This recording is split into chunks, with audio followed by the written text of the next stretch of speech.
ఇక పాలేరు bypoll campaign వ్యూహాల్లో బిజీగా ఉంది హస్తం పార్టీ. ముఖ్య నేతలకు గ్రామాల బాధ్యత అప్పగించాలని భావిస్తోంది. మిత్రపక్షాల నాయకులతో కలిసి ప్రచారం చేయాలని నిర్ణయించింది పీసీసీ.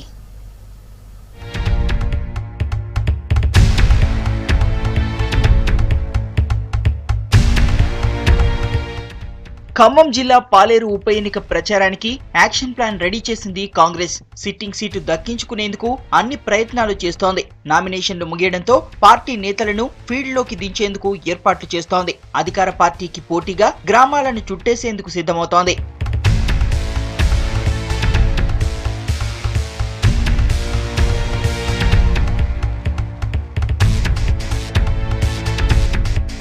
కొత్తగా ఏర్పాటైన పీసీసీ కార్యవర్గానికి పాలేరు ప్రచార బాధ్యతలు అప్పగించింది కాంగ్రెస్ నాయకత్వం. నియోజకవర్గంలోని అన్ని గ్రామాల్లో పీసీసీ ఇన్ఛార్జ్ ఉండేలా కార్యాచరణ సిద్ధం చేసింది. ఒక్కో గ్రామంలో 2-3 నేతలు ఉండేలా ఏర్పాట్లు చేస్తోంది. కింది స్థాయి నుంచి ఓటర్ నాడీని పసిగట్టేలా జాగ్రత్తలు తీసుకుంటోంది కాంగ్రెస్ నాయకత్వం.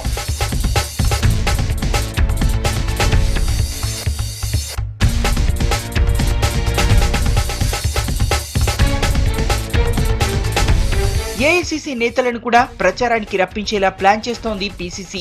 ఏ నాయకులు ఏ తేదీల్లో పర్యటించాలన్న వివరాలను ఇప్పటికే ఢిల్లీకి పంపించింది.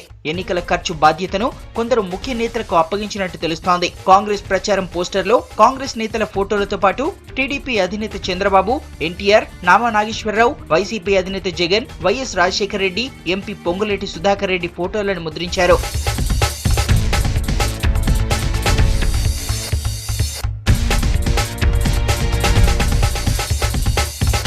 కాంగ్రెస్ అభ్యర్థి సుచరిత రెడ్డి తరపున టీడీఎల్పీ నేత రేవంత్ రెడ్డి పాలేరులో 3 రోజుల పాటు క్యాంపెయిన్ చేయనున్నారు. వైసీపీ నుంచి పొంగులేటి శ్రీనివాస్ రెడ్డి కూడా క్యాంపెయిన్ లో పాల్గొంటారు. మిత్రపక్షాలతో కలిసి ప్రచారాన్ని హోరెత్తించేందుకు రెడీ అవుతోంది కాంగ్రెస్.